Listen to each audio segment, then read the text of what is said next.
আমার কথা এটাই, আমার কথা স্পষ্ট। তারা কি কারণে আন্দোলন শুরু করার পর থেকে আমার সাধারণ শিক্ষার্থীদের সাথে কথা বলে নাই?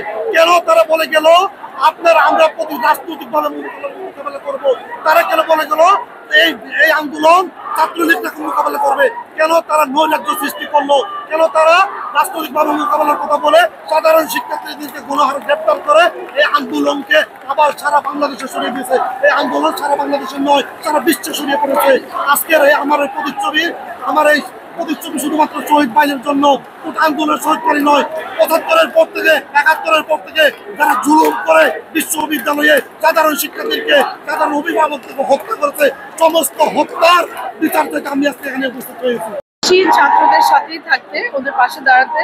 যা হয়েছে অ্যাকচুয়ালি তো ভালো হয়নি, সো ওইটার এগেনস্টেও এসেছি, ছাত্রদের সাথেও দাঁড়াতে এসেছি, to make a stand, to make a movement. আমরা তাই জন্য এখানে একসাথে এসেছি।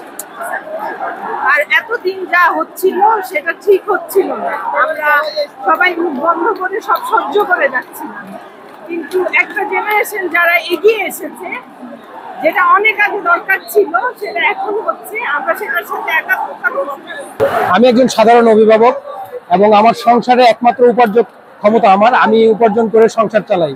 আমি আজকে যখন বেরিয়ে আসি তখন আমার সন্তান, আমার স্ত্রীরা বলছিল, বাবা তুমি যে যাচ্ছ, তোমার যদি গুলি করে, আমি বলছি তোমাদের ভবিষ্যতে, তোমাদের অধিকার নিয়ে, তোমাদের মাথা উঁচু করে নিয়ে বাঁচার জন্য আজকে আমি নামছি। আমি গুলি খাওয়ার জন্য নামছি, ভবিষ্যৎ যাতে তোমরা ভালো থাকো সেই জন্য আমি ঘরে থাকতে পারি নাই। আমি ন্যায্য অধিকারের জন্য ছাত্রদের পাশে আসি। আমি কোনো দলের না, কিন্তু আমি সবার দলে, আপনাদের দলে। আজকে যারা এই রাজপথে বেরিয়ে আসছে, যারা গুলি খেয়ে মরছে, আমি তাদের জন্য, আমিও গুলি খেয়ে যেন আমার সন্তান, আমার ভবিষ্যৎ প্রজন্ম যেন ভালোভাবে বাঁচে, সেই জন্য আমার প্রাণটা দিতে আমি আজকে আসছি। আমি পুলিশের সামনেও দাঁড়াইছি, আমার গুলি করো। আমি একজন অভিভাবক, আমি একজন সচেতন অভিভাবক হিসাবে আমি ঘরে থাকতে পারি নাই। এটা গণমানুষের দাবি, এটা ছাত্ররা যে ন্যায্য দাবি নিয়ে রাস্তায় আসছিল এবং তাদের উপর যে অত্যাচার হয়েছে, যে অবিচার হয়েছে, যে প্রহসন আমরা দেখলাম, সেটার বিরুদ্ধে সাধারণ মানুষ হিসেবে এই আন্দোলনে আমরা একাত্মতা প্রকাশ করতে এসেছি। এটা অন্যায়ের বিরুদ্ধে আমাদের প্রতিবাদ। এখন যে দাবি, এটা গণমানুষের দাবি।